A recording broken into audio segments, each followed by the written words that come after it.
Aujourd'hui, nous allons parler des privilèges et des responsabilités des membres.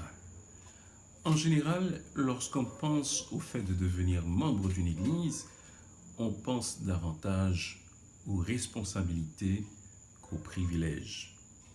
Cependant, aujourd'hui, j'aimerais que nous considérions à la fois les privilèges et les responsabilités.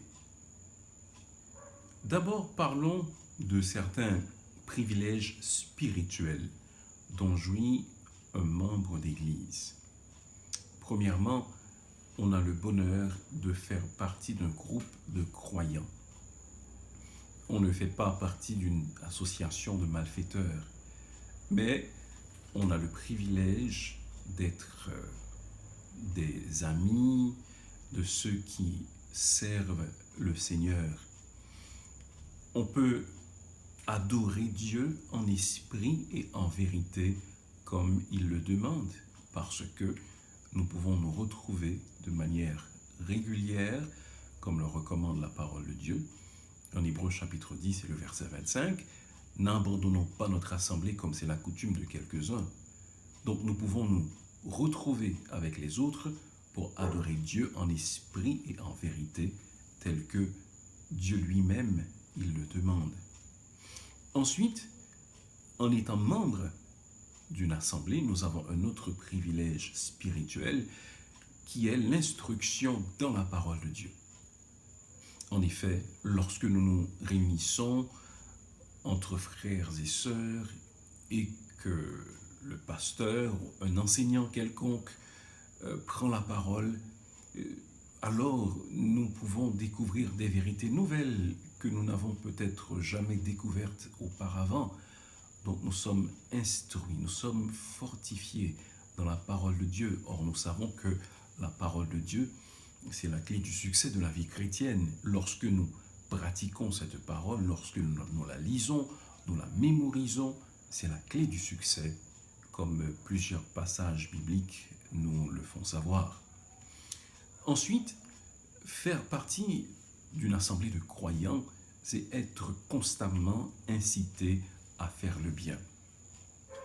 Nous recevons des encouragements à aimer nos prochains, à aimer nos ennemis même, à pardonner à ceux qui nous font du tort, à payer nos taxes, à respecter les autorités établies. Donc, c'est un privilège spirituel énorme. Nous jouissons également des bénédictions que Dieu accorde à un groupe de croyants spécifiques. Lorsque nous faisons partie d'une assemblée, alors nous jouissons de la protection dont jouit ce groupe de croyants. Nous participons aux bénédictions auxquelles participe ce même groupe de croyants. On bénéficie en plus de la prière des frères et des sœurs. Nous savons que les autres prient pour nous. Nous ne sommes pas seuls dans nos épreuves, dans nos combats, dans nos difficultés sur terre. Nous pouvons également recevoir des visites lorsque nous sommes en situation difficile. Lorsque nous sommes malades, nous ne sommes pas seuls, nous ne sommes pas livrés à nous-mêmes. Lorsque nous passons par des moments de deuil ou des moments d'épreuve, les frères et sœurs sont là pour nous soutenir, pour nous aider, pour prier pour nous et avec nous. Un autre privilège spirituel que nous pourrions mentionner, c'est celui de pouvoir participer aux ordonnances. Le Seigneur Jésus-Christ nous en a donné deux, le baptême et la Sainte Seine. Donc, pour devenir membre de l'Église, particulièrement de l'Assemblée Shalom Baptiste fondamentale, vous devez passer par le baptême. Donc, c'est un privilège spirituel dont vous pouvez jouir et vous pouvez également participer à la table du Seigneur de manière régulière.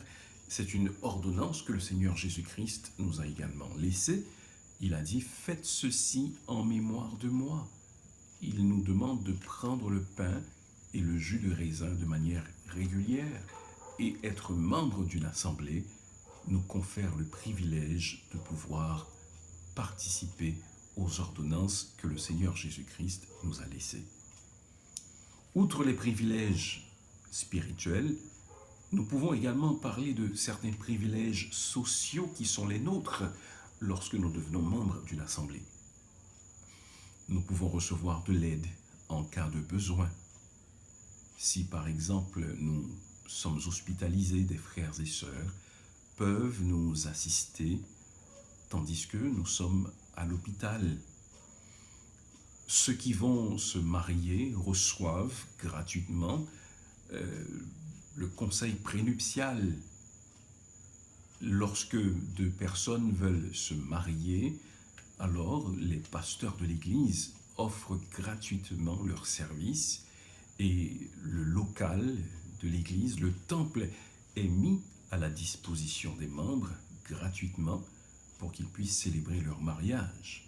C'est un privilège social également. Et si par malheur, ce que nous ne voudrions pas, mais qui arrivera quand même, quelqu'un meurt, alors nous ferons le devoir de célébrer les funérailles de cette personne également. Nous pouvons développer des amitiés avec les membres de notre assemblée. Ces personnes nous deviennent très chères et nous pouvons les appeler lorsque nous avons besoin d'elles. Nous pouvons passer du temps avec elles. Nous recevons des conseils dans les cas difficiles. Lorsque nous devons prendre une décision, nous ne sommes pas seuls. Nous pouvons nous référer à nos pasteurs ou encore à des membres de l'Église qui sont spirituels, qui peuvent prier pour nous et qui peuvent nous donner certaines suggestions quant aux décisions importantes que nous pouvons prendre. Voilà autant de privilèges sociaux, de privilèges spirituels dont nous jouissons lorsque nous faisons partie d'une assemblée. Cependant, comme je l'ai mentionné, ce ne sont pas uniquement les privilèges que nous allons mentionner, dont nous allons parler. Nous avons également des responsabilités.